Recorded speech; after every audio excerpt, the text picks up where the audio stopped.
దేవునికి మహిమ కలుగును గాక. దేవుని నామమునకు స్తోత్రం. ఈరోజు దేవుడు మీరు నన్ను పోలి నడుచుకొనుడి అని మనతో మాట్లాడుతుండగా ఆయన కృపను బట్టి దేవుడు మనల్ని కాచి కాపాడినందుకు దేవుని ఆరాధిద్దాము, దేవుని మహిమ పలుకుతాము.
సన్నిధి వేరయ్యా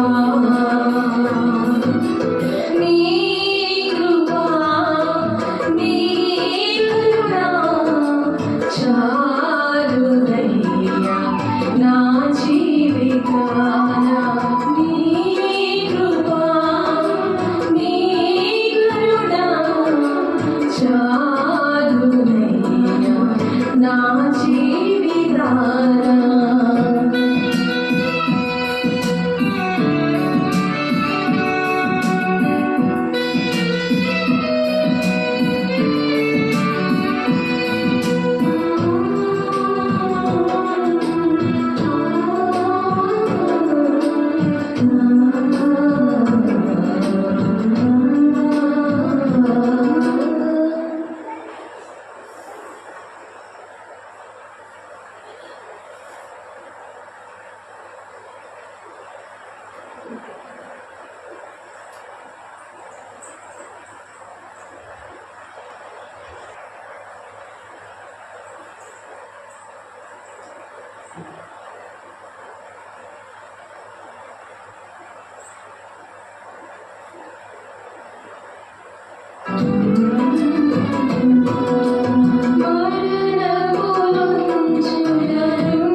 దేవునికి మహిమ కలుగును గాక. దేవుడు ఎందుకు ఆయన సన్నిధి మనకి మేలు అని అంటున్నాడంటే, అది ఇంట్లో ఉన్న మరి బయటికి వచ్చిన దేవుని సన్నిధిలో అంటే చర్చిలో మనం ఆరాధన అనేది రోజు ఉండాలి అని చెప్తున్నారు. అపోస్తలుల 2వ అధ్యాయము చూద్దాం ఆ మాట. రోజు దేవుని సన్నిధి అనేది మనము అనుభవించాలి. సన్నిధి ఎప్పుడైతే ఉంటుందో అది మనకు మేలు. ఆ మేలు ఏంటంటే దేవుని రాజ్యం. లేకపోతే దుష్టుడు దేవుడిని నమ్ముకున్నా సరే నరకానికి తీసుకొని వెళ్తాడు. దేవుడు నమ్ముకున్న బిడ్డల్ని వాడు గర్జించే సింహంలాగా వాడు వాళ్ళ చుట్టూ తిరుగుతూ ఉంటాడు. దేవునికి ఇష్టం లేకుండా జీవించాలని. ఎంతమందికి దేవునికి ఇష్టంగా ఉండాలని ఉంది? దేవునికి మహిమపడతాం. దేవునామకి స్తోత్రం. కాబట్టి ఎవరైతే దేవునికి అలాగే ఇష్టపడుతున్నారో వాళ్ళ చుట్టూ దేవదూతల కాపుదలు ఉంటుంది అన్నమాట. అలా కాపుదలు ఉండి దేవుడు ప్రతి ఒక్కరిని కూడా దేవుని రాజ్యానికి తీసుకెళ్ళడానికి సహాయం చేస్తాడు. పరిశుద్ధాత్మ దేవుడే సహాయం చేస్తాడు. కాబట్టి మనము ప్రతిరోజు కూడా దేవుని సన్నిధిని అనుభవించాలి అని ఇక్కడ పౌలు గారు చెప్తున్నారు. ఆ మాటలు మనం చూద్దాం. అపోస్తలుల కార్యములు 2వ అధ్యాయము 46వ వచనం. మనం ఏ అంశము చెప్పుకుంటున్నాము? మీరు నన్ను పోలి నడుచుకుని అనే అంశాన్ని మనం ఈరోజు మాట్లాడుకుంటున్నాం. కాబట్టి దేవుడు ఇక్కడ అపోస్తలుల కార్యంలో 2వ అధ్యాయంలో పౌలు గారు ఏం చెప్తున్నారంటే, మరియు వారు ఏక మనసులై ప్రతి దినము దేవాలయంలో తప్పక కూడుకొనొచ్చు. సాతానుడు ఏం చేస్తాడంటే, రోజు నీకు చర్చా, నువ్వు చర్చికి వెళ్ళావంటే నీ పని చెప్తాను అంటున్నాడు. దేవుని సన్నిధి మేలయ్యా, నీ కృప చాలయ్యా. ఆ కృప ఏంటంటే కోట్లాది మంది జనాల్లో మనల్ని ఎంచుకున్నాడు. దేవుని స్తోత్రం. అది సాతానుడికి ఇష్టం లేక నీ చుట్టూ గర్జించే సింహంలా తిరుగుతూ నిన్ను దేవుని రాజ్యానికి తీసుకువెళ్ళకుండా నరకానికి తీసుకెళ్ళడానికి వాడు కంకణం కట్టుకొని ఉంటాడు. కాబట్టి ప్రతి ఒక్క కుటుంబంలో మరి సాతానుకి లోపడుతున్నారా, దేవునికి లోపడుతున్నారా అని ఆలోచించాలి. దేవుని నమ్ముకున్నంత మాత్రాన దేవుని రాజ్యానికి వెళ్ళరు. కాబట్టి మరి రోజు కూడా దేవుని సన్నిధి, దేవుని ఆలయంలో గడపాలి అని చెప్తున్నారు ఇక్కడ పౌలు గారు. మరియు వారు ఏక మనసులై ప్రతి దినము దేవాలయంలో తప్పక కూడుకొనొచ్చు, ఇంటింటా రొట్టె విరుచుచు దేవుని స్తుతించుచు ప్రజలందరి వల్ల దయ పొందిన వారే ఆనందముతోను నిష్కపటమైన హృదయముతోను ఆహారము పుచ్చుకొనుచుండిరి. ఆహారం అంటే ఏంటి? వేసే శరీరము, రక్తము. ఇంటిలో మనం ఏంటంటే సన్నిధిలో దేవుని వేసే శరీరం, రక్తం తీసుకొని ఎవరైతే బద్ధకిష్టులు, అనారోగ్యంగా ఉండి మరి వాళ్ళ నిర్లక్ష్యంగా ఉండి మరి కొంతమంది వృద్ధాప్యంలో ఉండి కూడా దేవుని రాజ్యాన్ని వెతకరు. అయ్యో దేవుని రాజ్యం నేను సిద్ధపడాలి, నాకు టైం వచ్చింది అని అనుకోరు. కానీ దేవుడు ముదిమ వచ్చే వరకు కూడా మాట్లాడకూడదు. ఇక్కడ ముదిమ వచ్చే వరకు కూడా ఎత్తుకునే దేవుడు. దేవుని సన్నిధిలో నీ ప్రవర్తన జాగ్రత్త అంటున్నాడు. మరణమేం కూడా చేస్తుంది. ప్రసంగి 5వ అధ్యాయం 1 నుంచి చదువుతాను. మీరు మాట్లాడే టైము ఏంటంటే ఇంకొక వాక్యం చెప్పవలసి వస్తుంది. నీ సన్నిధి జాగ్రత్త అంటున్నారు. ప్రతిదీ కూడా ముందే సిద్ధపడుకొని ఉండాలి మీరు. దేవుని వాక్యము అది వింటున్నప్పుడు వెంటనే ఆమె అన్నప్పుడు దేవుడు ఆ కృపని దయచేస్తాడు. ఆ కృప చాలయ్య అంటే ఏంటి? దేవుడు కోటానుకోట్ల జనాల కన్నా మనల్ని దీవించి దేవుడు మాట్లాడడానికి మీతో నాతో ఇష్టపడుతున్నాడు. కాబట్టి ఆ ఆశీర్వాదాలు, ఆ దేవుని సన్నిధి అనుభవించాలంటే దేవుని సన్నిధిలో నీ ప్రవర్తన జాగ్రత్త అని ప్రసంగి 5:1 ఉంది. జాగ్రత్త అంటున్నాడు. అంటే మరణం ఏర్పడి చేస్తా, మరణం ఎక్కడ తీసుకెళ్తుంది? నరకాన్ని పట్టిపోతుంది. కాబట్టి దుష్టుడు మాట్లాడిస్తున్నాడు, ఇంకొక ఆలోచన పెడతా ఉంటాడు.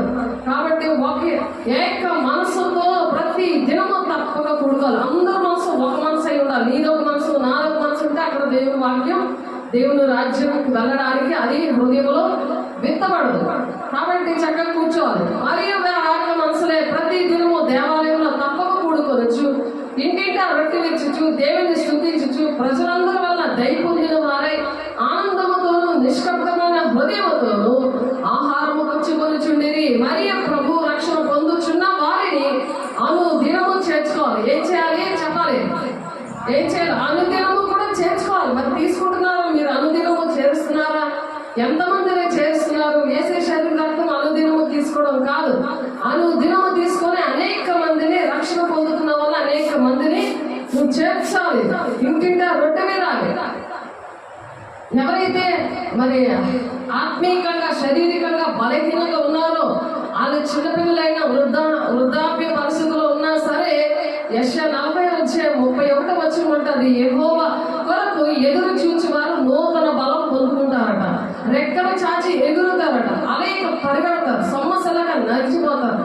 కాబట్టి సాధారణ వాళ్ళకి ఏం బోధిస్తుంటుందంటే నువ్వు నీకు ఏజ్ దాటిపోయింది, నీకు 50 సంవత్సరాలు వచ్చాయి, 60 సంవత్సరాలు వచ్చాయి, 70 సంవత్సరాలు వచ్చాయి, కాబట్టి నువ్వు పని చేయలేవు, నడలేవు, నువ్వు దేవుని సన్నిధికి రాలేవు, సన్నిధి అనుభవించలేవు అని మాటలు మింగుతూ ఉంటారు. మాటలు ఎందుకు మింగుతారు? పాపానికి జీతం మరణం, మరణానికి ముందు అనారోగ్యం వస్తుంది.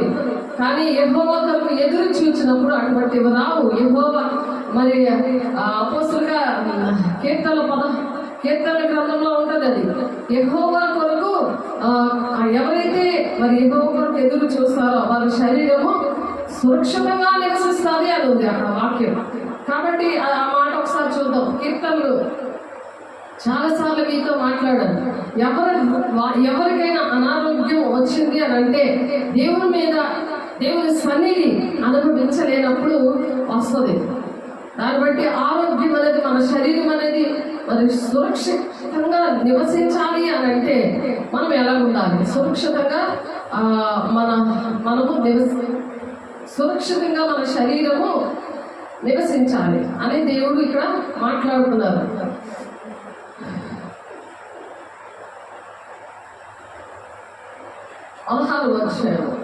కీర్తన 16 8 మీరు ఎప్పుడైతే దేవుని సన్నిధి అనుభవిస్తే మీకు వాక్యం గుర్తుండదు, లేకపోతే గుర్తుండదు. దేవుని బిడ్డలను అనుదినము చేర్చుకోవడం నీ వల్ల కాదు. యేసు శరీరం రక్తం ఎందుకు తీసుకుంటారో? ఆయన మరణాన్ని ప్రచురణ చేయడానికి. నువ్వు సువార్త చేయాలంటే, నువ్వు ప్రార్థన చేయాలంటే సువార్త చేసి వాళ్ళ కోసం ప్రార్థన చేసినప్పుడే నువ్వు దేవుని రాజ్యం వెళ్తావు. తండ్రి చిత్తం అది. ప్రతి ఒక్కరు తండ్రి చిత్తాన్ని నెరవేర్చి దేవుని రాజ్యం నాకు కావాలి అని అనుకున్న వాళ్ళు ఈ మాటలు జాగ్రత్తగా గమనించండి. దాని ప్రకారం నడుస్తాను ప్రభు అని దేవునితో మాట్లాడుకుని ఒక తీర్మానంలో ఉండాలి. సదాకాలమే యెహోవాకు నా గురి నిలుపుచున్నాను. సదాకాలం అంటే అనుక్షణము కూడా నేను యెహోవా యందు గురి నిలుపుచున్నాను. ఆయన నా కుడి పార్శ్వం ఉన్నాడు కనుక నేను కదల్చబడను. ఖైదీలై వస్తమాటికి కదిలిపోవడం వస్తమాటికి దేవుళ్ళనే ఉన్నాను అనుకుని కదిలిపోవడం కాదు. ఆ చెడు వ్యసనాలు, సినిమాలు, సీరియల్, మరి సాధన గడుతూ నువ్వు ఎక్కువ టైము దేవుని సన్నిధి అనుభవించకుండా సాధారణ సన్నిధికే నువ్వు ఇష్టపడుతున్నావు, దాంతో గడపడానికే నువ్వు ఇష్టపడుతున్నావు. దేవుని నమ్ముకుని వేస్ట్ కదా. కాబట్టి సదాకాలం యెహోవా యందు నా గురి నిలుపుచున్నాను. ఆయన నా కుడి పార్శ్వం ఉన్నాడు కనుక నేను కదల్చబడను. ఆయన నీ కుడి పార్శ్వం ఆయన లేకుండా సాధారణంగా నీ కుడి పార్శ్వం ఉంటే నీ ప్రార్థన పాపమైపోతుందని చాలాసార్లు మనం చెప్తున్నాం. 109వ కీర్తన 6వ వచనంలో ఉన్నది. నువ్వు చేయడం మానేసి నీలాంటి వాళ్ళు ఎవరైతే నశించిపోతున్నారో ఆమెకి నేను చెప్తాను ప్రభా, నేను నీ బిడ్డల విషయంలో నేను బాధ్యత వహించడానికే ఈ రోజు నీ సన్నిధిలో నన్ను కూర్చోబెట్టావు. నీ మాటలు నాకు నేర్పిస్తున్నావు. నువ్వు నాతో మాట్లాడుతున్నావు, డైరెక్ట్గా ముఖాముఖిగా నాతో మాట్లాడుతున్నావు. కాబట్టి అనేక మంది అలాగా అగ్నిగుండంలో పడిపోతే వాళ్ళకి నన్ను చెప్పడానికే నన్ను వెలిగిస్తున్నావు. నాకు నీ సన్నిధిని ప్రకాశించి నా మీద నీ సన్నిధి ప్రకాశింపచేసి నీ మాటలు నాకు వినిపిస్తున్నావు అని గమనించాలి. ఒక తీర్మానం చేసుకోవాలి. లేకపోతే వాక్యం గుర్తుండదు. వాక్యం గుర్తుండకపోతే దేవుని ఆత్మ నీలో ఉండదు, వాక్యం నీలో ఉండదు. వాక్యం అనే దేవుడు ఎప్పుడైతే ఉండడో వాక్యం గుర్తుండదు. అందువలన నా హృదయం సంతోషించుతున్నది. సంతోషం ఉండదు వాళ్ళ జీవితాలు. ఎప్పుడు ఇది లేదు అది లేదు అనుకుని ఇంట్లో కూడా సమాధానం ఉండదు, సంతోషం ఉండదు. నీ వెలుగు వాళ్ళ మీద ప్రకాశింప చేయాలి. లేకపోతే నీ చీకటి వాళ్ళ మీదకి వెళ్ళి ఆ చీకటి అనే సాతానికే నువ్వు భయపడిపోతావు. కానీ దేవునికి భయపడవు. దేవుడు అంటే భయపడవు. దెయ్యం అంటే భయపడడానికి ఇష్టపడకూడదు. అది మీ కుటుంబాల్లో జరుగుతున్న విషయాలు. ఎప్పుడైతే నువ్వు వెలుగు సంబంధంగా ఉంటావో వెంటనే వాళ్ళలో ఉన్న చీకట్లు బెదిరించుకొని దేవునికి లోపడతావు. దుష్టుని ఎదిరించినప్పుడు వాడు నీ అద్ద నుండి పారిపోతాడు. యాకోబు 4:7 ఉండదు ఆ మాట. అలాగే నువ్వు నడిచి ఇంకొకరిని నడిపించడమే దేవుని యొక్క చిత్తము, తండ్రి యొక్క చిత్తము. వాళ్ళందరూ కూడా దేవుని రాజ్యం వెళ్తారని వాక్యం చెప్తుంది. ఎందుకనగా నీవు నా ఆత్మను పాతాళంలో విడిచిపెట్టవు, నీ పరిశుద్ధిని కుళ్ళి పట్టనీయవు అంటున్నాడు. పరిశుద్ధంగా ఉన్నప్పుడు మరి మన ఆత్మలు కుళ్ళి పట్టవు. ఎందుకంటే దేవుని పిల్లలం, ఆయనను పోలి నడిచినప్పుడు. యేసయ్య పాతాళంలో మనల్ని విడిచిపెట్టలేదు. దేవుడు మరి మన శరీరం అనేది పరిశుద్ధిని కుళ్ళు పట్టనీయు అని ప్రవచిస్తున్నాడు దావీదు భక్తుడు. అది యేసయ్య విషయంలో నెరవేరింది. యేసయ్య పిల్లలుగా మనము కూడా దేవుని పోలి నడుచుకున్నప్పుడు మనము కూడా మరి మన శరీరాన్ని పాతాళంలో దేవుడు విడిచిపెట్టాడు. ఆ శరీరము కుళ్ళి పట్టదు. కాబట్టి ఇక్కడ ఎఫెసీయులకు రాసిన ఇక్కడ లూకాసు వార్త 16:22 మరి ధనవంతుడు లాజరు ఉంటాడు. వాడు ఆ దరిద్రుడు చనిపోయి దేవదూతల చేత కొనుక్కోబడ్డాడు అనమాట. ఎప్పుడైతే మనం అలా ఉంటామో దేవదూతలు వచ్చి మనల్ని తీసుకెళ్తారు. చనిపోయి పేట పెట్టి పడ్డాక అప్పుడు అతడు పాతాళము నుండి అబ్రహామును అతని రొమ్ము నుండి చూస్తా ఆ రొమ్మును ఆనుకొని ఉంటాడు. అక్కడ నుంచి మరి ధనవంతుడు చనిపోతాడు. మరి ఆ లాజర్ని అక్కడ నుంచి మరి ఆ వేదనకరమైన ఆ ప్లేస్ లో ఉంచుతాడు దేవుడు. మరి 31 వరకు చదివితే ఒకసారి చదువుదాం. లూకాసు వార్త 16 ఎందుకంటే మనం చనిపోతే ఎక్కడ ఉంటాం? దేవుని సన్నిధిని అనుభవించకపోతే, వాక్యానుసారంగా నడవకపోతే ఎలా ఉంటాం అనే విషయాలు, దేవుని పోలి నడవకపోతే ఎలా ఉంటామనే విషయాలు ముందుగానే దేవుడు వాక్యంలో రాయించారు. లూకాసు వార్త 16:22 మరి ఆ దరిద్రుడు చనిపోయి దేవదూతల చేత అబ్రహాము రొమ్మును కొనుక్కోబడెను, ధనవంతుడు కూడా చనిపోయి పాతి పెట్టబడెను. అప్పుడు అతను పాతాళంలో బాధపడచ్చు కన్నులెత్తి దూరంగా నుండి అబ్రహామును అతని రొమ్మున లాజరును చూచి, తండ్రి అబ్రహామా, నాయను కనికరపడి తన వ్రేలు కొనను నీళ్లలో ముంచి నా నాలుకను చల్లార్చుటకు లాజరును పంపు అని అడుగుతున్నాడు. మరి బతికున్నప్పుడు మాత్రము లాజరు పట్టించుకోలేదు. ఎంత పేద పరిస్థితిలో ఉన్నా, ఎంత ధనవంతులైనా ఎలా ఉంటారో అనే విషయాలు ఇక్కడ ధనవంతుడు మరి చనిపోయి ఆ నరకంలో ఉండి ఆ అగ్నిగుండంలో అగ్ని జ్వాలలలో యాతన పడుతూ మరి కేకలేస్తున్నాడు. అక్కడ కేకలేస్తే ఏం చెప్తున్నాడు?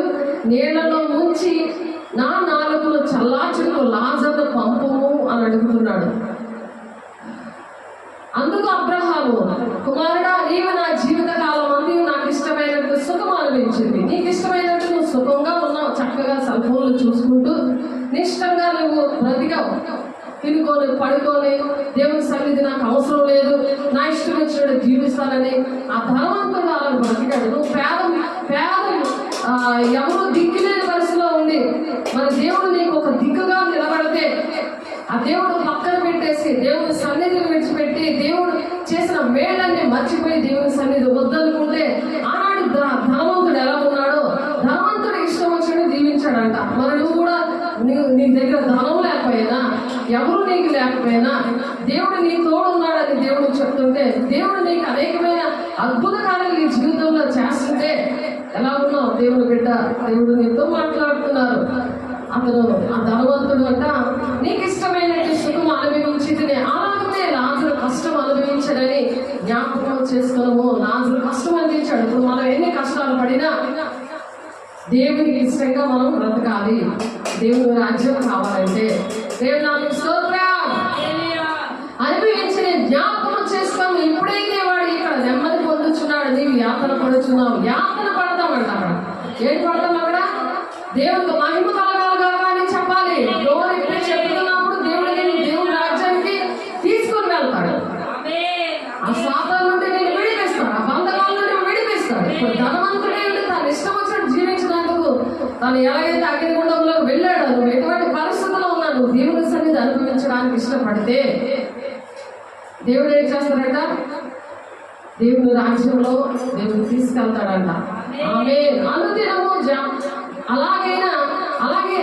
అలాగనే లాజరు కష్టం అనుభవించిననే జ్ఞాపకం చేసుకోమని ధనవంతుడితో దేవుడు మాట్లాడుతున్నాడు. లాజరు కష్టం అనుభవించాడు.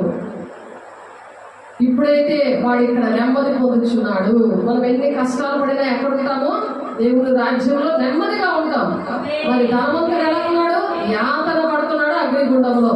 నీవు యాతన పడుచున్నావు అని ధనవంతుడితో దేవుడు చెప్తున్నాడు. ఎందుకంటే నా ఇష్టం వచ్చినట్టు నేను జీవిస్తానని ఎదిరించుకొని ఇష్టం వచ్చినట్టు దేవునికి ఇష్టంగా ఉండకుండా, దేవుని సేవకుల మాట వినకుండా, దేవుని సన్నిధికి రాకుండా, దేవుని సన్నిధి అనుభవిస్తే దేవుడు ఎన్ని మేలు చేస్తాడో అని పట్టించుకోకుండా ఉన్నప్పుడు మన ధనవంతుడు ఎలా యాతన పడుతున్నాడు.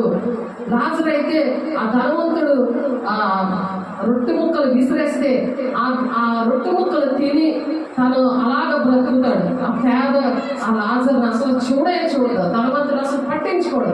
మనం కూడా అలా పట్టించుకోకుండా పేదవాళ్ళు కానీ, ఎవరైనా బాగోలేని వాళ్ళు కానీ, ఎవరైనా అనారోగ్యంతో ఉన్న వాళ్ళు కానీ, ఎవరినైనా మనం పట్టించుకోకపోయినా సరే ప్రతిదీ కూడా దేవుడు మరి గుర్తిస్తాడు, జీవగ్రంథంలో రాస్తాడు.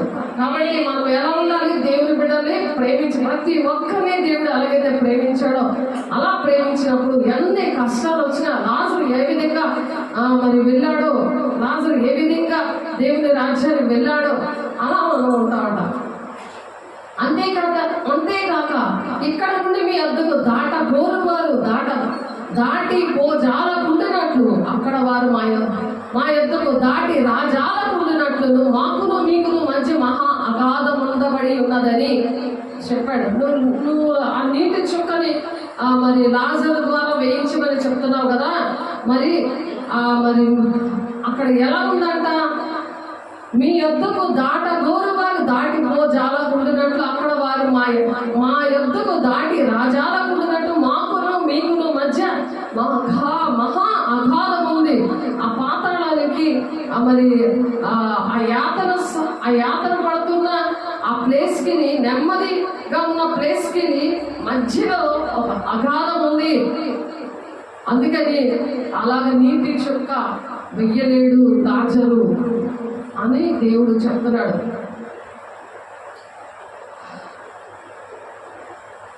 అప్పుడు అతడు తండ్రి, అలాగైతే నాకు 5 సహోదరులు ఉన్నారు. చనిపోయాక ధనవంతుడు చెప్తున్నాడు, ఏంటి, నాకు 5 అన్నదమ్ములు ఉన్నారు. వారు ఈ వేదనకరమైన స్థలంలో రాకుండా వారికి సాక్ష్యం ఇచ్చడమే నా తండ్రి ఇంటికి వారిని పంపవాలని నిన్ను వేడుకొనిచున్నాను. వాళ్ళని పంపించయ్యా, దేవుడి బిడ్డలు పంపించు. మా ఇంట్లో ఇంకా 5 నా మాట వినకుండా, దేవుని నాకులాగే దేవుడి మాట వినకుండా, దేవుని సన్నిధి ఇష్టపడక అలా నశించిపోయి నాలా నరకానికి వెళ్ళడం నాకు ఇష్టం లేదు, నా ఇంటి వారు. కాబట్టి దేవా నీ బిడ్డల్ని పంపించు అని అంటున్నాడు. అందుకు అబ్రహాము వారి యొక్క మోషేయు ప్రవక్తలు ఉన్నారు. అబ్రహాం గారు ఏమంటున్నారు? అక్కడ దేవుని రాజ్యంలో ఉన్నాడు అబ్రహాము, రోమన లాజరు ఉన్నాడు. మరి అబ్రహాం ఏమంటున్నాడంటే, మోషేయు ప్రవక్తలు ఉన్నారు, వారి మాటలు వినవాలని అతనితో చెప్పగా, అక్కడ ప్రవక్తలు ఉన్నారు, మోషే ఉన్నారు. మోషే ధర్మశాస్త్రము, ప్రవక్తలు అంటే దేవుని వాక్యము ద్వారా దేవుడు రాయించిన వాక్యం. కాబట్టి ఆ మోషేయు మరి ప్రవక్తలు ఉన్నారు, వారి మాటలు వినవలనని అతనితో చెప్పగా, అతడు తండ్రివైన అబ్రహామా, అలాగా అనవద్దు, మృతుల్లో నుండి ఒకడు వారి యొద్దకు వెళ్ళిన ఎడల వారు మారు మనసు పొందుతురని చెప్పాను. చనిపోయిన వారి తర్వాత అక్కడ దేవుని రాజ్యంలో నరకము, ఆ వేదనకరమైన స్థలము చూసిన వాళ్ళు మేము ఇలా చూసాము అని వచ్చి చెబితే నమ్ముతారయ్యా. మరి అలాగ అనద్దయ్యా, అక్కడ ఉన్న వాళ్ళు చెబుతారు అని అంటుంటే వినట్లేదు. అక్కడ ఉన్న వాళ్ళు చెప్తారు, అక్కడ మోషే ధర్మశాస్త్రము ప్రవక్తలు రాసిన గ్రంథం ఉంది, అది మాట్లాడుతుంది, అది వాళ్ళకి చెప్తుంది అని అంటే అలాగనవద్దయ్యా అని చెప్తున్నాడు. ఆ మృతుల్లో ఉన్నవాళ్ళు, ఆ వేదన పడుతున్న వాళ్ళు ఎలా పడుతున్నారో మరి నెమ్మదిగా ఉన్న స్థలం నుండి పంపించిన ఆయన అని బ్రతిమలాడుతున్నాడు. అంటున్నాడు ఇక్కడ ధనవంతుడు. వారు వినని ఎడల మృతుల్లో నుండి ఒకడు లేచినను వారు నమ్మరని అతనితో చెప్పాను. వినలేనోళ్ళు అక్కడ నుండి వచ్చినా సరే వాళ్ళు నమ్మరు.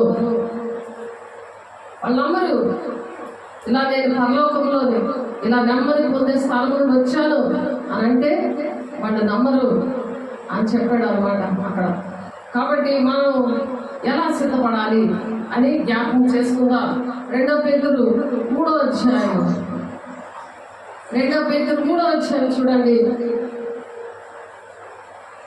ఆలస్యము, దేవుని మాటలు ఏంటంటే కొందరు ఆలస్యమని ఎంచుకుంటున్నారంట. కొంతమంది ఆలస్యం, దేవుని రాజ్యం చాలా ఆలస్యం ఉంది, దేవుడు ఎప్పటి నుంచో దేవుడు వస్తానని చెప్తున్నారు కానీ ఇంకా రావట్లేదు, నేను చక్కగా ఎంజాయ్ చేద్దాం, నా ఇష్టం వచ్చాడు ధనవంతుడు ఎలాగా ఎంజాయ్ చేస్తున్నాడు అలాగే ఎంజాయ్ చేద్దాం, దేవుని సన్నిధి నాకెందుకు అని చెప్పి అనుకుంటున్నారు. వాళ్ళ కోసం దేవుడు మాట్లాడుతున్నారు. 2 పేతురు 3:9 కొందరు ఆలస్యమని ఎంచుకున్నట్లు ప్రభు తన వాగ్దానం గురించి ఆలస్యం చేయవాడు కాడు కానీ ఎవడును నశించవలనని ఇచ్చేయింపకుండా అందరూ కూడా మారు మనసు పొందుకొని పొందవాలని దీర్ఘశాంతము గలవాడై దేవుడు ఉన్నాడంట. ఎవరు కూడా నశించుకోకూడదని దేవుడు దీర్ఘశాంతంతో ఉన్నాడు.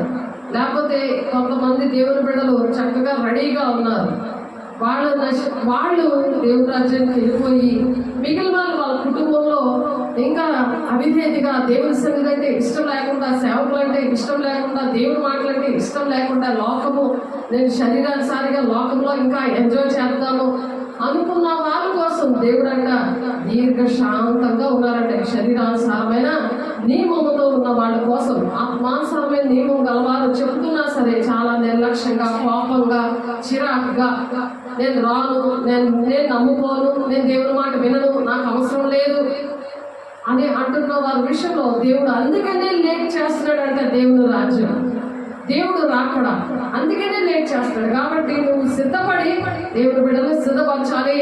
దేవుని నామ స్తోత్రం. అలాగే 1 తిమోతికి రాసిన పత్రిక 2వ అధ్యాయం 4వ ఆయన మనుషులందరూ రక్షణ పొంది సత్యమును కూర్చున్న అనుభవ జ్ఞానములు గలవారై ఉండవాలని దేవుడు ఇష్టపడుతున్నాడు. సత్యవాక్యం ఇష్టపడాలని దేవుడు ఆశపడుతున్నాడు. దేవుడు నేర్పించిన బోధ అది, కాబట్టి అది ఇష్టపడుతున్నాడు. కల్పింపబడిన బోధలు అలాంటివి కాకుండా దేవునికి ఇష్టమైన బోధ. అనేకమైన ఆత్మలు బయలుదేరుతున్నాయి, అవి ఏ ఆత్మలో పరీక్షించుకోండి అని చెప్తున్నారు. 1 యోహాను 4:1 అలాగే దెయ్యముల బోధ కోసము చెప్తున్నాడు దేవుడు. అలాగా ఎవరైతే అటువంటి బోధలో నలిగిపోతున్నారో అటువంటి వారిని దేవుడు రక్షించడానికి సత్యములు కూర్చున్న అనుభవ జ్ఞానము గలవారే. అనుభవం ఉండాలి అంటే ప్రాక్టికల్ గా అనుభవం అంటే నేను కొంత టైము మరి 1999 వరకు కూడా మరి అటువంటి ఆ దెయ్యముల బోధలో నేనున్నాను.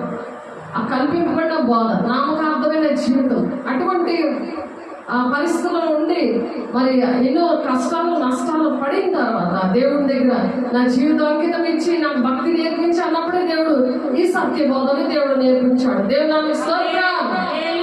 కాబట్టి అలాగే మనం తీర్మానం చేసుకున్నప్పుడు దేవుడు నేర్పిస్తాడు. కాబట్టి తిమోతి గారితో పౌలు గారు చెప్తున్నారు 1 తిమోతి 2:4 ఆయన మనుషులందరూ రక్షణ పొంది సత్యమును కూర్చిన అనుభవం వచ్చింది, నాకు ఆ జ్ఞానం వచ్చింది. అలాగా జ్ఞానాన్ని సంపాదించుకొని అనేక మందిని దేవుని రాజ్యానికి నడిపించేవారుగా ఉండాలని దేవుని యొక్క సన్నిధి మీతో ఎప్పుడు ఉండాలి. అప్పుడు దేవుని కృప మనలో నివసిస్తుంది. ఆ కృప వెంబడి కృపతో మనల్ని నడిపిస్తాడు ఆయన. అంటే మనకు అర్హత లేకపోయినా, ఏ మంచి లేకపోయినా సరే కోటాను కోట్ల జనాల మందిలో మనల్ని ఎంచుకున్నాడు. అందుకే లేటుగా మరి దేవుని రాకడా లేటుగా ఆలస్యంగా వస్తుంది. ఇప్పుడు అంచె దినాల్లో ఉన్నాము, మరి అనేకమైన సూచనలు జరిగిపోతున్నాయి. అది వాక్యము, సత్య వాక్యము నేర్చుకున్నప్పుడు దేవుడు పరిశుద్ధాత్మ దేవుడు ఎవరైతే పొందుకుంటారో వాళ్ళకి మాత్రమే అర్థమవుతాయి, వాళ్ళు మాత్రమే విధేయత చూపిస్తారు. విధేయత చూపించకపోతే అనేకమైన నష్టాలు ఈ భూలోకంలోకి వస్తాయి, మరి పరలోకం కూడా ఉండదు. కాబట్టి అతని ఎదుట యెహోవా దాటి వెళ్ళొచ్చు. మరి నిర్గమకాండంలో ఉంటుంది అన్నమాట దేవుని యొక్క యెహోవా దేవుని యొక్క గుణ లక్షణాలు అన్నమాట. ఆయన కనికరము, దయ, దీర్ఘ శాంతము, విస్తారమైన కృపాసత్యము గలవాడైన దేవుడైన యెహోవా అంట దోషులు నిర్దోషులుగా ఎంచక తండ్రుల దోషం కుమారుల మీదకి రప్పిస్తాను ఉంది వాక్యం. కాబట్టి దుష్టుడు ముట్టకుండా మనము భద్రం చేసుకొని పరిశుద్ధంగా ఉండి దేవుని మాటలు అంగీకరించి దేవుని రాజ్యానికి నడిచేవారుగా 1000 తరాలకు దీవెనకరంగా మనం ఉండాలని దేవుడు ఈ మాటలు చెప్తున్నారు. అలాగే యెషయా గ్రంథంలో 46వ అధ్యాయం 12-13 వచనంలో కఠినమైన హృదయములే మరి కఠినమైన హృదయాలుగా ఉండకుండా నీతికి దూరంగా ఉన్న వారలారా నా మాట ఆలకించుడి, నా నీతిని దగ్గరకు రప్పించి ఉన్నాను, అది దూరమున లేదు, నా రక్షణ ఆలస్యము చేయలేదు, సియోనులో రక్షణ నుండి రక్షణ నియమించి ఉన్నాను, ఇశ్రాయేలుకు నా మహిమను అనుగ్రహించుచున్నాను. దేవుడు ఇశ్రాయేలు అవిధేయతగా ఉన్నప్పుడు మరి వాళ్ళ విషయంలో దేవుడు మహిమను పొందుకోవాలని అలా మహిమను ఇచ్చాడు. ఆయన నా రక్షణ ఆలస్యము చేయలేదు, సియోనులో మరి రక్షణగా నియమించి ఉన్నాను అని చెప్పాడు. సియోను అంటే దేవుని సన్నిధి, మరి రక్షణ అనేది దేవుని సన్నిధిలో దొరుకుతుంది. ఆ దొరుకుతున్నప్పుడు కఠినమైన హృదయాలు అందరూ కూడా దేవుని సన్నిధి వలన మరి దేవుని బిడ్డలుగా రక్షణ పొందుకుంటారు అని యెషయా గారు 46వ అధ్యాయం 12-13 వచనాల్లో మరి చెప్తున్నారు. ధనవంతుడట మరి లాజరు వీళ్ళిద్దరూ కూడా అది మరి పాతాళములకు మరి కొనుక్కోబడ్డారు. ఆ కొనుక్కోబడినప్పుడు మరి ఎలా అయితే మరి దేవుడు ఆ విషయాలు చెప్పున్నారో అవి మనం గమనించుకొని దేవునికి ఇష్టంగా మనం బ్రతకాలని దేవుడు ఆశపడుతూ చెప్తున్నారు. అక్కడ మరి ఎఫెసీ 4వ అధ్యాయం 8వ వచనంలో కూడా అందుచేత ఆయన ఆరోహణమైనప్పుడు చెరగా పట్టుకొని పోయి మనుషులకు ఈవులను అనుగ్రహించాడు. ఆయన చెరగా పట్టుకుపోయి మరి ఆయన ఆరోహణమైనప్పుడు మరి యేసు చనిపోయిన తర్వాత ఆయన ఆరోహణమైనప్పుడు చెరగా పట్టుకొని పోయి మనుషుల్ని ఈవులను అనుగ్రహించాడు. దేవుని ఆశీర్వాదాలు మరి దేవుని రాజ్యాన్ని వెళ్ళడానికి ఆ ఈవులు అంటే ఆశీర్వాదాలు అనుగ్రహించారు. మరి ఇలాగా ఇట్లు ధైర్యము కలిగి ఈ దేహము విడిచిపెట్టి ప్రభువునంతా నివసించడానికి ఇష్టపడుచున్నాము. అలాగా మనం ఈ దేహాన్ని విడిచిపెట్టి దేవునితో యుగాలు కూడా ఉండడానికి మనం ఇష్టపడుతున్నాం. అది పౌలు గారు చెప్తారు 2 కొరింథీయులు 5వ అధ్యాయం 8వ వచనంలో. ఎప్పుడైతే మరి ధవళమైన మహాసింహాసనము దాని యందు ఆసీనుడైన ఒకరిని చూచితిని అని చెప్తాడు. ప్రకటన గ్రంథంలో మరి యోహాను గారు చెప్తున్నారు దేవుణ్ణి ఎలా చూశారో. ప్రకటన గ్రంథం 20వ అధ్యాయం 11-15 వచనాల్లో చూస్తే దేవుని సన్నిధిని దేవుణ్ణి ఎలాగ చూస్తాడో యోహాను గారు అక్కడ రాస్తున్నారు. ప్రకటన 20వ అధ్యాయంలో 11-15 వచనాలు చూద్దాం. మరియు ధవళమైన మహాసింహాసనం దాని యందు ఆసీనుడైన ఒకరిని చూచితిని, భూమి ఆకాశాల సముఖం నుండి పారిపోయాను. ఈ పాత ఆకాశము కొత్త ఈ పాత భూమి కూడా దేవుని సముఖం నుండి పారిపోయిందండి. దానికి నిలువ చోటు లేదు అని చెప్తున్నారు. వాటికి నిలువ చోటు కనబడకపోయాను. మరి గొప్పవారేమి కొద్దివారేమి ముందులేని వారందరూ ఆ సింహాసనం ఎదుట నిలవబడి ఉండిట చూచితిని. అప్పుడు గ్రంథములు విప్పబడెను. ఇక్కడ మనము ఏంటేంటి చేస్తున్నామో ప్రతిదీ కూడా ఆ గ్రంథంలో లిఖించబడి ఉంటుంది. నీకు అన్నీ చెప్పాను కదా, నువ్వు ఏంటి విన్నావు, ఎలా నువ్వు ఎలా నడిచావు, ఈ విషయాలన్నీ కూడా మనవి దేవుడు రాస్తారు. అప్పుడు గ్రంథములు విప్పబడిన మరియు జీవగ్రంథము అని వేరే ఒక గ్రంథం ఆ గ్రంథముల యందు వ్రాయబడి ఉన్న వాటిని బట్టి తమ క్రియల చొప్పున మృతులు తీర్పు పొందిరి. చనిపోయిన వారు కూడా తీర్పు పొందారు. సముద్రము తనలో ఉన్న మృతులను అప్పగించను. సముద్రంలో ఉన్న ఆ చనిపోయిన వాళ్ళు కూడా సముద్రం ఏం చేసిందంట?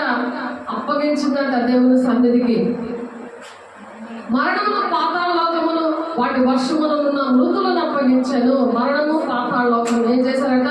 వాటి వర్షంలో ఉన్నాయి కొన్ని, అవి మృతులను అప్పగించేట. వారిలో ప్రతివాడు తన క్రియలు చొప్పున తీర్పు పొందాడట. ప్రతి పనికి, ప్రతి మాటకి, ప్రతి ఆలోచనకి, ప్రతి సమయము, ప్రతి డబ్బులు నువ్వు ఏం చేసావని తీర్పులో దేవుడు నిన్ను నిలబెట్టి అడుగుతాడు. మరణమును మృతుల లోకమును అగ్నిగుండములో పడవేయబడను. ఈ అగ్నిగుండము రెండవ మరణము. ఎందుకంటే అది నరకం అన్నమాట. లాస్ట్ లోనే మరి దేవుడు ఇలా తీర్పులో నిలబెట్టి మాట వెళ్ళేందుకు ఆ అగ్నిగుండములో పడవేస్తాడట. ఎవరి పేరే నేను జీవగ్రంథమందు వ్రాయబడినట్లు కనబడని ఎడల వాడు అగ్నిగుండములో పడవేయబడదు. దేవుడు మాట వెళ్ళినప్పుడు ఆ జీవగ్రంథంలో మన పేర్లు ఉండవు. ఎవరి పేర్లైతే ఉండవు. దేవుని సన్నిధి అనుభవించకుండా, దేవుని వాక్యం వినకుండా, దేవుని వాక్య ప్రకారం నడవకుండా ఇంటిలోనూ దేవుని సన్నిధి అనుభవించాలి. ఎక్కడ దేవుని సన్నిధి ఎప్పుడైతే అనుభవిస్తారో ఆ దేవుని సన్నిధి పరిశుద్ధాత్మ దేవుని పట్టుకొని ఇంటికి వెళ్ళి కూడా అక్కడ కూడా దేవుని సన్నిధిని అనుభవించాలి. ప్రతిరోజు కూడా దేవుని సన్నిధిలో అలా దేవుని సన్నిధికి వచ్చి ఆఫ్ చేయాలి. సన్నిధిలోనికి వచ్చి ఆ సన్నిధి ఇంటిలోనికి తీసుకెళ్ళాలి. ప్రతిరోజు కూడా తీసుకెళ్ళి ప్రతి ఒక్కరిని కూడా చేర్చుకోవాలి. ఎంతమంది నువ్వు చేర్చుకున్నావు, ఎంతమందికి నువ్వు దేవుని రాజ్యానికి నువ్వు నడిపిస్తున్నావు, ఇవి తీర్పులో దేవుడు లెక్కడుతాడు. అందుకని దేవుడి మాటలు నేర్పిస్తున్నారు మనకి. అలా కనబడకపోతే జీవగ్రంథమందు వ్రాయబడినట్టు కనబడని ఎడల వాడు అగ్నిగుండంలో పడవేయబడను. ఏదో వచ్చాను, చూశాను, విన్నాను, వెళ్ళిపోయాను, ఇది కాదు లెక్క. క్రియలు అడుగుతున్నాడు. ఆ క్రియలు దేవుడు జీవగ్రంథంలో రాస్తాడంట. అలా రాసినప్పుడు మనం ఎక్కడున్నాం అని ఆలోచించాలి. అలాగే ప్రసంగి గ్రంథంలో కూడా ఉంటుంది. ఎందుకు ఈ మాటలు చెప్తున్నారంటే, చనిపోయిన వాళ్ళ దగ్గరికి ఒకవేళ ఎవరైనా చనిపోతే అక్కడ ఉన్న కుటుంబాన్ని ఓదార్చి ఈ మాటలు చెప్పాలి. ఆ రోజు ధనవంతుడు చెప్తాడు కదా, నేను ఇలాగా నరకంలో నేను యాతన పడుతున్నాను, అగ్నిగుండంలో యాతన పడుతున్నాను, ఎవరైనా పంపించు నా ఇంటికి అని అంటే కుదరదు. రెండింటికి మధ్యన నెమ్మది కలిగిన స్థలానికి మరి అక్కడ మరి యాతన కలిగిన ఆ స్థలానికి మధ్యన అగాధం ఉంది, అవ్వదు అని దేవుడు చెప్తారు కదా అబ్రహాం గారి ద్వారా. కాబట్టి అటువంటి వారికి మరి ఎవరైనా చనిపోయినా, మరి ఎవరైనా అనారోగ్యంతో ఉన్నా, ఎవరైనా కష్టాల్లో ఉన్నా, ఏ పరిస్థితిలో ఉన్నా సరే ఈ విషయాలు చెప్పాలి. అందుకే ఇక్కడ ప్రసంగి గ్రంథంలో 1-2 వచనాల్లో రాస్తున్నారు ఏంటంటే, సుగంధ తైలము కంటే మంచి పేరు మేలు. సుగంధ తైలము కంటే నీకు నాకు మంచి పేరు అనేది ఉండాలి. అనేక మందికి మేలు చేసినప్పుడు దేవుని మాటలు చెప్పి వాళ్ళకి ప్రార్థన చేస్తే స్వస్థత వస్తుంది, స్వస్థ బుద్ధి వస్తుంది. దేవుని సన్నిధి అనుభవించిన పరిశుద్ధాత్మ దేవుడు మీ మీదకి వచ్చినప్పుడు శక్తిమంతులు అవుతారు. యూదయ సమరయ దేశంలో సాక్షులుగా ఉంటారు. నా జీవితం ఇలా ఉండేది, నేను ఇప్పుడు ఇలా ఉన్నానంటే నా దేవుడే కారణం. ఈ విషయాలు చెప్తూ మనకి దేవుడు చేసిన మేలు, దేవుని వాళ్ళ దర్శనాలు, కళలు, దేవుని సన్నిధి అనుభవించి కూడా తప్పిపోయినట్టు వారుగా ఉండకుండా ఒక సుగంధ తైలము కంటే మంచి పేరు మేలంట. ఒకరి జన్మదినము కంటే మరణ దినము మేలు అంటున్నారు. మరణ దినాన్ని వెళ్ళి వాళ్ళకి ఈ విషయాలు చెప్పాలి. అందుకే అక్కడ ఎవరైనా పుట్టినరోజు చేసుకుంటే అక్కడికి వెళ్ళడం మానేసి, ఎవరైనా చనిపోతే అక్కడికి వెళ్ళి వాళ్ళని ఆ బాధలో ఉన్నప్పుడు బోధ అర్థమవుతుంది. మరి మీ ఇంట్లో ఒకళ్ళు ఇలాగ నరకానికి వెళ్ళిపోయాడు కదా, అయ్యో నేను చెప్పలేదే, నా వల్లే ఇలా నరకానికి వెళ్ళిపోయాడు అని మనం పశ్చాత్తాపడి వాళ్ళకి కుటుంబంలోని వాళ్ళకి ఓదార్పు మాటలు, దేవుని రాజ్యానికి వెళ్ళే మాటలు చెప్పాలి. యుగాలు దేవుని రాజ్యంలో మనం ఉంటాం అని చెప్పాలి. విందు జరుగుతున్న ఇంటికి పోవుట కంటే ప్రలాపించుచున్న వారి ఇంటికి పోవుట మేలు. ఎక్కడైనా మంచి పార్టీ ఉంది, భోజనాలు ఉన్నాయంటే అక్కడికి వెళ్ళకూడదు. ఎక్కడైతే ప్రలాపిస్తున్నారో, ఒక మనిషి చనిపోయాడని వాళ్ళకి నరకానికి వెళ్ళాడని తెలియదు, దేవుడు తీసుకెళ్ళిపోయాడు, దేవుడు మంచోడు కాదు అని ఏడుస్తూ ఉంటారు. ఎందుకు మరణం మీద పడి చేసింది, ఎందుకు అలా జరిగిందనే విషయాలు చెప్పడానికి ఎప్పుడు కూడా సిద్ధంగా ఉండాలి. సిద్ధంగా ఉండే దేవుడు మాటలు వింటున్నప్పుడు దేవుడి జ్ఞానము ఆ టైంలో అక్కడ ఏం చెప్పాలో దేవుడే ఆ విషయాలు చెప్తారని మనం ఒకసారి సామెతలు 4వ అధ్యాయంలో మనం చూసాం. సామెతలు 1వ అధ్యాయంలో కొన్నిసారి మాటలు చూసుకున్నాం. సామెతలు 1వ అధ్యాయము 22వ వచనం నుండి మనం చూసాం. ఒకసారి చూద్దాం. ఎట్లనగా జ్ఞానం లేని వారా మీరెన్నాళ్ళు జ్ఞానం లేని వారిగా ఉండకూడదు. ఇప్పుడు ఇటువంటి ప్లేస్కి వెళ్ళి జ్ఞానం లేకపోతే వాళ్ళకి ఏం చెప్తారు? ఇప్పుడు ధనవంతుడు అడిగాడు కదా, మరి పంపించమని, ఇక్కడ నుండి పంపించదే దేవా, ఈ నెమ్మదిలో ఉన్న బిడ్డలను పంపించు, అగ్నిలో యాత్ర నేను పడుతున్నాను, నా ఇంట్లో వాళ్ళు ఎవరు అలా యాత్ర పడకూడదు, పంపించమని అడిగాడు కదా. మరి అది కుదరదు కదా, చనిపోయిన వాళ్ళు భూలోకానికి రావడం కుదరదు. లూసిఫరే వాళ్ళ పేరు పెట్టుకొని వస్తుంది, వాళ్ళకి మూల పెట్టి మరి అన్నం పెట్టడం, లేకపోతే వాళ్ళకి బట్టలు ఎక్కడం, ఇలాంటి పిచ్చి పనులన్నీ చేస్తూ ఉంటాడు సాతాను గాడి బాధ వల్ల. కానీ ముందు వాళ్ళు ఆ విందు జరుగుతున్న ఇంటికి పోకుండా ఆ ప్రలాపించిన వారి ఇంటికి పోవటం మేలు.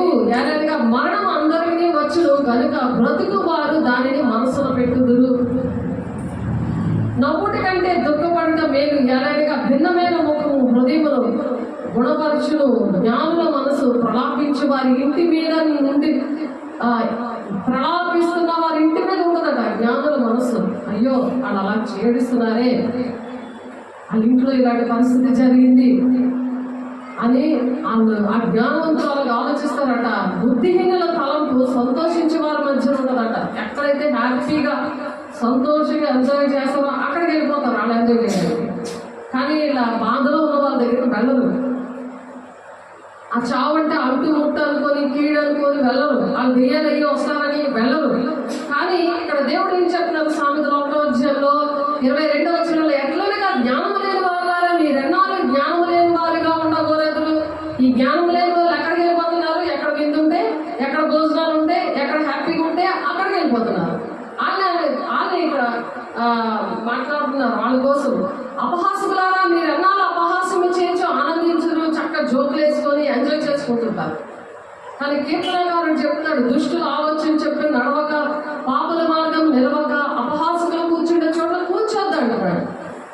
యెహోవా ధర్మశాస్త్రం ఆనందించు, దివారాత్రులు ఆ ధర్మశాస్త్రం ధ్యానించేవాడు ధన్యుడు అని చెప్తాడు. వాళ్ళకి ఒక ధన్యత ఉంటుంది. వాళ్ళు ఏం చేస్తారు? ఈ ప్రలాపిస్తూ వేదనతో దుఃఖంలో ఉన్న వాళ్ళ దగ్గరికి వెళ్తుంటారు. బుద్ధిహీనులారా మీరెన్నాళ్ళు జ్ఞానం అసహించుకుందరు. ఆ జ్ఞానం అసహించుకుంటారు. నా గద్దెపు విని తిరుగుడి ఆలకించి నా ఆత్మ మీ మీద కుమ్మరిస్తాను. బుద్ధిహీనులారా నా ఆత్మ మీ మీద కుమ్మరిస్తాను. ఎందుకు మీరు భయపడుతున్నారు అలాంటి దగ్గరికి వెళ్ళడానికి అంటున్నారు. ఎందుకు అలాగ వెళ్తున్నారు? నా గద్దెంపు విని తిరుగుడి ఆలకించుడి. నా గద్దెంపు వినండి. మీరు ఇలా ప్రలాపిస్తూ ఇలాంటి ధనవంతులు మరి పేదవాళ్ళు మరణము వస్తే ఎక్కడికి వెళ్తారో, ఏమవుతారో, జీవితాంతం అగ్నిగుండంలో కావలసిన పరిస్థితికి వెళ్ళిపోతున్నారు. అందుకే నేను అందరూ కూడా దేవుని రాజ్యం వెళ్ళాలని 2 పేతురు 3వ అధ్యాయం 9వ వచనంలో చెప్తున్నాడు కదా. నా రాకడ అందుకే నేను ఆలస్యం చేస్తున్నాను. ప్రతి ఒక్కరు మారు మనసు పొందుకోవాలంటే మీరు నా గద్దెంపును వినండి అంటున్నాడు ఆయన. మనకేం చెప్తున్నాడు? నా గద్దెంపును వినండి, విని తిరుగుడి, ఆలకించుడి. నా ఆత్మ మీ మీద కుమ్మరిస్తున్నాను, నా ఉపదేశం మీకు తెలియజేస్తున్నాను అని చెప్తున్నాడు. దేవుని ఆత్మను కుమ్మరించిన వాళ్ళకే దేవుని ఉపదేశం, దేవుని మాటలు ఇష్టపడతారు. తండ్రి చిత్తాన్ని నెరవేర్చడానికి ఇష్టపడి ఆ ప్రలాపించిన వాళ్ళ దగ్గరికి, బాధగా ఉన్న వాళ్ళ దగ్గరికి వెళతాడు. వెళ్ళి వాళ్ళు ఓదారుస్తారు, దేవుని మాటలు చెప్పి యేసు శరీరం రక్తము తీసుకొని ఆయన మరణాన్ని ప్రచురణ చేస్తారు అని 1 కొరింథీ 11:26లో ఉన్నట్టుగా అను దినము ఏక మనసుతో తప్పక కూడుకోనండి దేవుని ఆలయంలో అని అపోస్తులు 2:42 అధ్యాయంలోని 40 అపోస్తులు 2:46 వచనంలో ఉంది. అను దినము ఏక మనసులై తప్పక కూడుకోండి అని చెప్తున్నాడు పౌలు. ఆయన మరణాన్ని ప్రచురణ చేస్తారు మీరు అని 1 కొరింథీ 11:26 వచనంలో చెప్తున్నారు. అన్ని చిత్తం అది మీ బలాన్ని శక్తిని ఇస్తాడట. నా గద్దెంపుకు లాభడండి చెప్తుండగా మీరు ఇష్టం వచ్చినట్టు ఉంటున్నారు. మీకు ఆశీర్వాదాలు శారీరకంగా కావాలి, మీ రాజ్యాలు కట్టుకోవడానికి కావాలి, కానీ పైన వాటిని మీరు వెతకట్లేదు. భూ సంబంధమైనవి వెతుక్కుంటున్నారు. ఏమి తిందమా, ఏమి ప్రాంతమా, ఏమి భుజిద్దామా అని చింత పట్టుకుంటున్నారు. ఆకాశ పక్షం చూడండి, విత్తము కోయము పట్లలో పోచుకున్నావు బట్ ఎలా నేను పోషిస్తున్నాను, మిమ్మల్ని నేను పోషించనా అని అంటున్నాడు. మొదట నీటిని రాజ్యాన్ని వెతకండి, మీ పర్వతం తెలుసు, మీకు ఏది కావాలో అది మీకు ఇస్తానంటున్నారు. కాబట్టి నేను పిలువగా మీరు వినకపోయారు, నేను నా చేయి చాపగా ఎవరు లక్ష్య పెట్టట్లేదు, నేను చెప్పిన వాళ్ళు ఏమీ మీరు వినక క్లోజ్ వేస్తున్నారు, నేను గద్దించగా మీరు లోపడట్లేదు అని చెప్తున్నాడు. అలా లోపడ పోయినందుకు ఏం చెప్తున్నారు? కాబట్టి మీకు అపాయం కలిగితే ఏం చేస్తాడట ఆయన? కొన్నిసార్లు చెప్తున్నాం గుర్తుందా, లక్ష్మాలను చెప్తున్నాం గుర్తుందా, నవ్వుతాడట ఆయన. నీకు అపాయం వచ్చినప్పుడు ఆయన నవ్వుతాడట. ఆయన గద్దింపును వినకుండా, ఆయన మాటలు వినకుండా, నువ్వు సెల్ ఫోన్లు టీవీలు ఎత్తుకుంటా నీ పనులు చేసుకుని నువ్వు బిజీ అయిపోతుంటే, దేవుని మాటలు మర్చిపోతా ఉంటే నీకు అపాయం సడన్గా వస్తుంది. సమ్మతింపగా తిరగబడేలా ఖడ్గం పాలవుతానని ఉంది యెషయా 1:15 చూస్తే.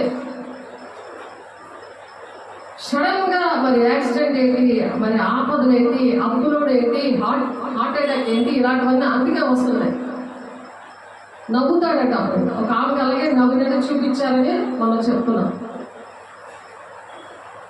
ఆలోచించండి, 2 పిల్లలు చనిపోయారు ఒకరి తర్వాత ఒకరు. దేవుడు ఎన్ని మేలు చేసినా దేవుని మాట పట్టించుకోలేదు.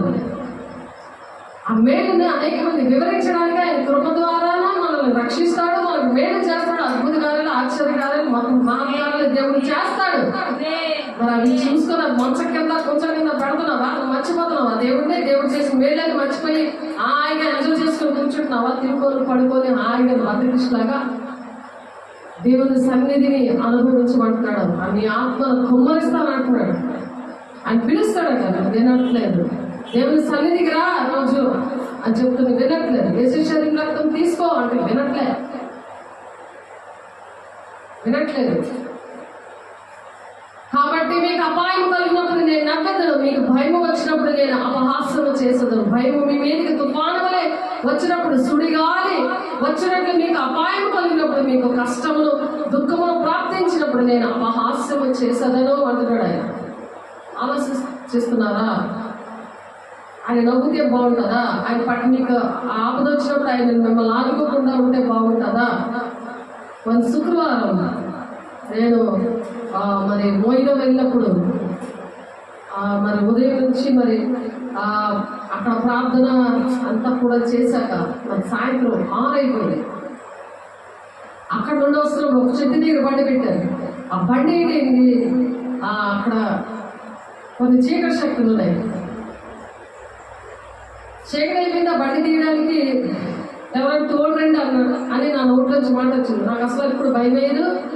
నేను ఎటువంటి పరిస్థితుల్లో లేనా ఒంటరిగా నేను ఎక్కడికి వెళ్ళాలని నా దేవుడు తీసుకెళ్తాను. కానీ అక్కడ 3 మంది ఉన్నారు, కాబట్టి ఎవరైనా తోడురండి ఇక్కడ వరకు చెట్టు దగ్గర బండి తీసే వరకు అని అంటే ఒక బాబు వచ్చాడు. వాడిలో కూడా చీకట్లు ఉన్నాయి. వాడు వచ్చాడు, వాడితో మాట్లాడాను. ఓరే బాబు, నువ్వు అక్కడ దేవుడు మాట వినరా, చక్కగా బాగుంటావు, తల్లిదండ్రుల మీద నువ్వు అలాగా అవిధేయతగా ఉండకూడదు, దేవుడు మాట వినాలి అని చెప్పి అబ్బాయిని రాజమండ్రి పంపించడానికి దేవుడు అక్కడ కొన్ని మార్గాలు సరళం చేశాడు. ఇంకొక అబ్బాయి ఉన్నాడు. ఆ అబ్బాయి విషయంలో కూడా అలాగే మాట్లాడి అలా కొందరు దేవుని బిడ్డల విషయంలో కొన్ని మాటలు సాక్ష్యాలన్నీ చెప్పి నేను బయలుదేరుతుంటే ఆ అబ్బాయి మరి వచ్చాడు. ఆ ప్రేమ మీద వచ్చి నాతో మాట్లాడుతున్నాడు. మాట్లాడిన తర్వాత నేను 2 అడుగులు వేసి బండి తీసినప్పుడు ఆ బండి అది గాల్లో వెళ్ళిపోయినట్టు సర్వమని ఇలా తిరిగి తిరిగేసింది ఆ బండి. తిరిగేసి మళ్ళీ అలా రోడ్డు చికించాక తిరిగించినప్పుడు నేను దాన్ని కంట్రోల్ చేశాడు దేవుడు. నేను కింద పడకుండా అది కంట్రోల్ చేశాడు. ఎందుకంటే ఆయన అపహాస్యం చేయలేదు, ఆయన నవ్వలేదు నేను అలా పడిపోతే. ఎందుకంటే దేవుని బిడ్డగా దేవుని పనిలో ఉన్నాను కదా. ఆయన చెప్పిన మాటలు దేవుని రాజ్యానికి వెళ్ళడానికి నడిపించుకుంటూ వచ్చాను. అందరినీ నడిపించి దానికోసం నేను ఉండిపోయాను, నా కోసం అది. అందుకని దేవుడు ఏం చేశారు, అపహాస్యం అక్కడ చేయలేదు, నవ్వలేదు. చూసావు నా మాట వినలేదు కాబట్టి అలా జరిగింది. అలా బాధ వస్తుంది, బాధ అవుతుంది ఇలా ఓడికి అన్నట్టుగా దేవుడు అపహాస్యం చేయలేదు. మళ్ళీ అలా టర్నింగ్ నుంచి నేను అప్పటికి కూడా నేను సాతాన్ని గద్దిస్తూ ఏసునామము జయం జయం అని పాట పాడుకుంటూ నాకు అర్థమైపోయింది. ఆ టర్నింగ్ లో కూడా సేమ్ అలాగే జరిగింది. వినాలి, టర్నింగ్ లో కూడా అలాగే జరిగింది. టర్నింగ్ లో కూడా అలాగే దేవుడు కాపాడు. అక్కడ నాకు అర్థమైంది, ఆ దుష్టుడిలాగా ఆయనకి మంట కలిగింది. అంతమంది బిడ్డలను రక్షించి దేవుడి మాటలు చెప్పి వాళ్ళని ఆ దుష్టుడు ఎలుబడి చేస్తుంటే వాళ్ళకి దేవుడి మార్గంలో నడిపిస్తుంటే వాళ్ళకి మంట కలిగింది. కానీ దేవుడు నా పక్షానుండి ఆయన ఆత్మను కుమ్మరించి ఆయన మాట్లాడాడు. మరి వెళ్తుంటే ఆ దుష్టుడు ఆటంకాలు కూడా దేవుడు ఆఫ్ చేసి నేను కింద పడకుండా నాకేది కూడా ఏ ఆపద కూడా నాకు రాకుండా దేవుడు కాపాడిన తర్వాత మరి ఒక బైక్ షాప్ దేవుని సాక్షిగా ఉండాలని లెఫ్ట్ సైడ్ నేను వెళ్తున్నప్పుడు లెఫ్ట్ సైడ్ లో ఒక బైక్ షాప్ కనబడితే ఈ పంచర్ కానీ ఏమైనా అయిందా, లేకపోతే ఆ వీల్ కానీ లూజ్ అయిందా, చక్రం తాలూకా వీల్ అది కానీ లూజ్ అయిందా అని నేను చెక్ చేస్తే వాడేం చెప్పాడంటే ఫ్రంట్ వీల్ లో ఆ బాల్స్ అవి అరిగిపోయి ఆ బుష్లో అరిగిపోయి 400 అవుతుంది అని చెప్పాడు. నాకు అర్థమైపోయింది వీడు కూడా సాధారణగానే, వీడు అసలు నా బండి పర్ఫెక్ట్ గా ఉంది, నేను వచ్చినప్పుడు బాగానే ఉంది, ఇది దుష్టుడు చేస్తుంటే వీడేంటి ఇలా అబద్ధం ఆడుతున్నాడు అనేసి నాకు అర్థమైంది. అటు రైట్ సైడ్ లో ఇంకొక షాప్ ఉంది. ఆ బైక్ అక్కడికి తీసుకెళ్ళి మళ్ళీ చెక్ చేయించాను. ఎందుకంటే దేవుని సాక్ష్యం రావాలి. బండి పర్ఫెక్ట్ గా ఉందని నాతో దేవుడు మాట్లాడుతున్నారు. అక్కడ చీకటి దుష్టుడు అలా చేస్తా నన్ను కాపాడినట్టుగా నాకు అనిపించింది. నా దేవుడే నన్ను అలాగా అపాయం వచ్చినా సరే ఏ అపాయానికి మీరు భయపడద్దు, నా దుడ్డు గారు నేను దండమును నీకు తోడై ఉందని దేవుడు మరి చెప్తున్నాడు. కాబట్టి అక్కడికి అది అక్కడ నేను రైట్ సైడ్ లో మరి ఆ షాప్ ఉంది. ఆ షాపు ఎప్పుడు కూడా చాలా తక్కువ రేట్లో అన్ని కూడా పర్ఫెక్ట్ గా రెడీ చేసి నాకు బండి ఇచ్చింది ఒకసారి. అదే విజయనగరంలో అయితే నెల్లిమర్రలో అది షాప్ ఉంది అక్కడ. అయితే ఎప్పుడైతే విజయనగరంలో చాలా రేటుకి వాళ్ళు సరిగ్గా చేయరు, పర్ఫెక్ట్ గా చూడరు, ఆ మనీ మెంట్తో మాట్లాడతారు. అలాంటిది నా బండి ఎప్పుడైతే నేను దేవుని పనిలో నేను ఉన్నానో ఎప్పుడు అడుగుతాను, దేవా ఎక్కడ నేను చెయ్యాలి ఈ రిపేర్, దీన్ని పర్ఫెక్ట్ గా దీన్ని నడిపించాలి అని. అలాగా నాకు ఒకసారి మరి స్పీడోమీటర్ ఏంటి, మరి లైట్ విషయంలో, మరి టైర్లు విషయంలో, మరి ఆ బుష్లు పెట్టడం విషయంలో అన్ని కూడా పర్ఫెక్ట్ గా చేసి ఒక 6 నెలల క్రితము నాకు అందించాడు ఆ అబ్బాయి. మరి అక్కడ అది నమ్మకస్తుడిగా ఉన్న ఆ మెకానిక్ దగ్గరికి నేను తీసుకెళ్ళినప్పుడు 2 నిమిషాల్లో వెళ్ళి ట్రైల్ వేసి చెప్పాడు. వాడు ట్రైల్ వేసి ఇంకొక లెఫ్ట్ సైడ్ ఒకడున్నాడు, వాడు ట్రైల్ వేసి 400 అవుతుంది అని చెప్పాడు. ఆ బుష్లోకి పోయేది. మరి రైట్ సైడ్ వెళ్ళినప్పుడు ఎవరైతే నాకు ముందుగా దేవుడు నా బండిని 6 నెలల ముందు చక్కగా పర్ఫెక్ట్ గా చేసి ఇప్పించాడో ఆ మెకానిక్ వెంటనే ట్రైల్ వేసి చెప్పాడు, ఇది పర్ఫెక్ట్ గా ఉందండి, దీంట్లో ఏమీ లోపం లేదు, చక్కగా ఉంది, మీరేదో టెన్షన్ లో తీసారేమో బండిని అనేసి అన్నాడు. ఆయనకి నా విషయం అర్థమవుతుంది కదా, నా దేవుడు ఇలా కార్యం చేస్తుంటే అర్థమవుతుంది కదా. అప్పటికే 7:30 8 అయిపోతుంది, ఇంటికి నేను చేరాలి.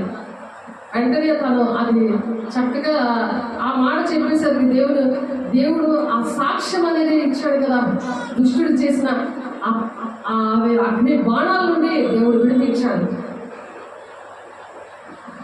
శత్రువులను ఎదుర్కొనే సర్వాంగ కవచము, యుద్ధమునకు సిద్ధ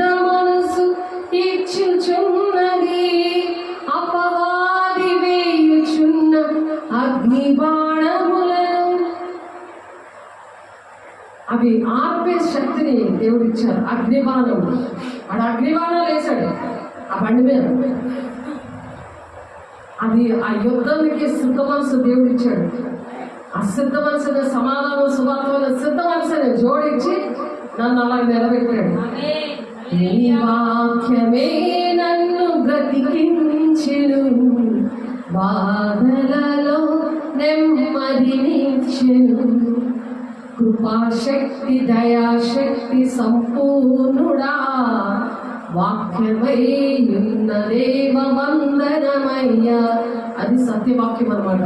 ఆ సత్యవాక్యం ఏం చేస్తుందంటే, కాబట్టి మీకు అపాయం కలిగినట్లు నేను నమ్మెదను అని అనకుండా, ఆయన కాపాడేటట్లు అపహాసం చేయకుండా, మరి మీకు భయం వచ్చినప్పుడు నేను అపహాసం చేసేద్దాను భయం లేకుండా దేవుడు అలాగా నన్ను నిలబెట్టాడు. ఎప్పుడు ఆపద వచ్చినా నేను దేవుడిని ఆశ్రయిస్తాను. ఎవరు మనుషులు నమ్మడి కంటే, రాజులు నమ్మడి కంటే యెహోవాను ఆశ్రయించిన ఆ మేలు అంటున్నాడు కదా. యెహోవాను ఆశ్రయించిన జనులు ధన్యులు, మరి వారికి ఏ మేలు పొందలేదని చెప్తున్నాడు దేవుడు. కాబట్టి అలాగా దేవుడు నన్ను కాపాడాడు, నడిపించాడు. అలా నడిపించినప్పుడు మరి ఆ విధంగా మనము ఆ సత్యవాక్యాలు ఉన్నప్పుడు మనం ఎటువంటి అపాయంలో ఉన్నా సరే దేవుడు కాపాడి రక్షించే దేవుడు అన్నమాట. అలాగా సామెతలు 15:24 కూడా ఉంటుంది. క్రిందనున్న పాతాలను తప్పించుకున్న వల్లని బుద్ధిమంతుడు పరములకు పోవు జీవ మార్గంలో నడుచుకుంటాడట. బుద్ధిమంతులాగా అలా ఉండాలి. పరములకు పరలోకానికి వెళ్ళే జీవ మార్గానికి దేవుడు నడిపిస్తాడు. ఆ సత్యవాక్యంలో మనం ఉన్నప్పుడు మరి యోగ గ్రంథం 21:13 కూడా వారు శ్రేయస్సు కలిగి తమ దినముల గడుపుదురు, ఒక్క క్షణంలోనే పాతాళలోకానికి వెళ్ళిపోతాడు. ఒక్క క్షణంలో దినాలు గడుపుతారు, శ్రేయస్సు ఉన్నది, దేవుడు సేవకులు ప్రార్థన చేస్తారు, సేఫ్గా ఉంటారు. కానీ ఒక్క క్షణంలో పాతాళలోకి దిగిపోతారట. సిద్ధపడకపోతే, దేవుని సన్నిధిని అనుభవించకపోతే, దేవుని సాక్షిగా నిలబడకపోతే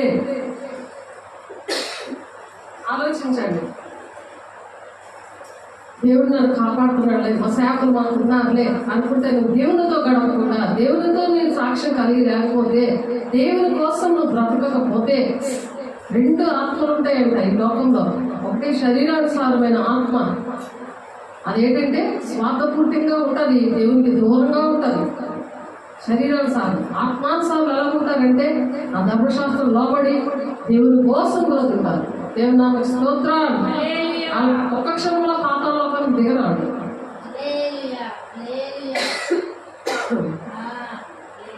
కాబట్టి యోహాన్ గారు ఏం చెప్తున్నారు?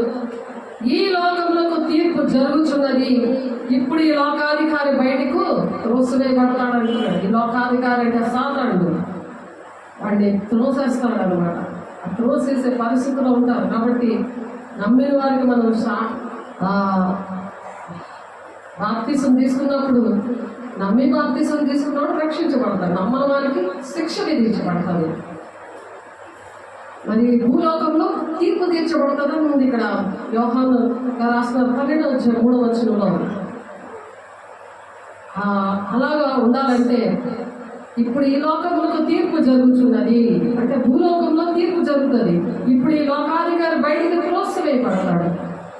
మరి పాతాళ లోకానికి ఆడున్న ప్లేస్లోకి మనల్ని కూడా త్రోసి వేయకుండా మనం ఎలా ఉండాలి? నమ్మి బాప్తిసం తీసుకోవాలి, నమ్మని వారికి శిక్ష విధించబడుతుంది. భూలోకంలో కూడా తీర్పు జరుగుతుంది. తీర్పు జరుగుతుంది అంటే ఎలాగంటే మనము ఎప్పుడైతే పరిశుద్ధంగా ఉంటామో మనమే దేవుని పిల్లలకి తీర్పు తీరుస్తామంట. 1 కొరింథీయులకు రాసిన పత్రిక చూడండి, 1 కొరింథీయులకు రాసిన పత్రికలో ఉంటుంది. చాలా మందికి దేవుని యొక్క మహిమ విషయాలు అర్థం కావు. కాబట్టి మీలో ఒకరి మీద వ్యాజ్యం ఉన్నప్పుడు వాడు పరిశుద్ధుల ఎదుట కాక నీతిమంతుల ఎదుట వ్యాజ్యం ఆడుటకు తెగించుచున్నాడా అని అడుగుతున్నారు. పరిశుద్ధులు లోకములకు తీర్పు తీర్చుకున్నారని మీరు ఎరుగరా? మీ వల్ల లోకములకు తీర్పు జరగవలసి ఉండగా మిక్కిలి అల్పమైన సంగతుల గురించి తీర్పు తీర్చడానికి మీకు యోగ్యత లేదా అంటున్నాడు. అల్పమైన విషయాలకి దేవుడు మన ద్వారా తీర్పు తీరుస్తాడనమాట. మీరు వాక్యము తెలిసినప్పుడు దేవుడు అటువంటి పరిస్థితులు ఇస్తారు. వాళ్ళకే కాకుండా మనుషులకే కాకుండా దేవదూతలకు కూడా మీరు తీర్పు తీరుస్తారని చెప్తున్నారు. మనము దేవదూతలకు తీర్పు తీర్చడమని ఎరుగరా ఈ జీవన సంబంధమైన సంగతుల గురించి మరి ముఖ్యంగా మీరు తీర్పు తీర్చవచ్చును కదా అంటున్నాడు. సంఘాల్లో కుటుంబాల్లో జరుగుతుంటే ఆనాడు ఆదిమ కాలంలో కూడా ఇలా జరిగినప్పుడు పౌలు గారు మరి ఈ మాటలు చెప్పారు. కాబట్టి ఈ జీవన సంబంధమైన వ్యాఖ్యములు మీకు కలిగిన ఎడలా వాటిని తీర్చుకు సంఘంలో తృణీకరింపబడిన వారిని కూర్చుండబెట్టుదరా అంటే ఆ సంఘంలో అంటే వారు శరీర సంబంధాన్ని మనం కూర్చోబెట్టకూడదు. ఆత్మ సంబంధులని దేవుని కోసం బ్రతికే వారిని మనము వాళ్ళని ఆశ్రయించి మరి దేవుని రాజ్యానికి వెళ్ళడానికి మనం ఆ విధంగా సిద్ధంగా ఉండాలి అని చెప్తున్నారు. దేవుడి మాటలు దీవించిన కాక ప్రార్థన చేస్తున్నాము. పరిశుద్ధుడా, ప్రేమ గల దేవ, అభిషక్తుడా నాయన, నీ కృప గల నామలో, నీ మహిమ గల నామలో నీ కోసం మేము బ్రతకడానికి ప్రభా నిన్ను పోలి మేము నడవాలని ఆశపడి మాటలు చెప్తున్నారు ప్రభా. అయ్యా మీరే అధ్యక్షత వహించండి, నడిపించండి, వాక్యాలు ఊరంగా ఫలింపు దయచేయండి ప్రభు. నా తండ్రి నాయన మిగిలిన మాటలు ప్రభా మరలా మేము నాయన నాయన సాక్షిగా నిలబడడానికి సహాయం దయచేయండి. ప్రతి ఒక్కరు ఆన్లైన్లో ఉన్న బిడ్డలు, ఆఫ్లైన్లో ఉన్న బిడ్డలు ప్రభా మీరు అన్ని విధంగా దీవించండి. వాక్యం నూరంతలుగా ఫలింపు దయచేయండి.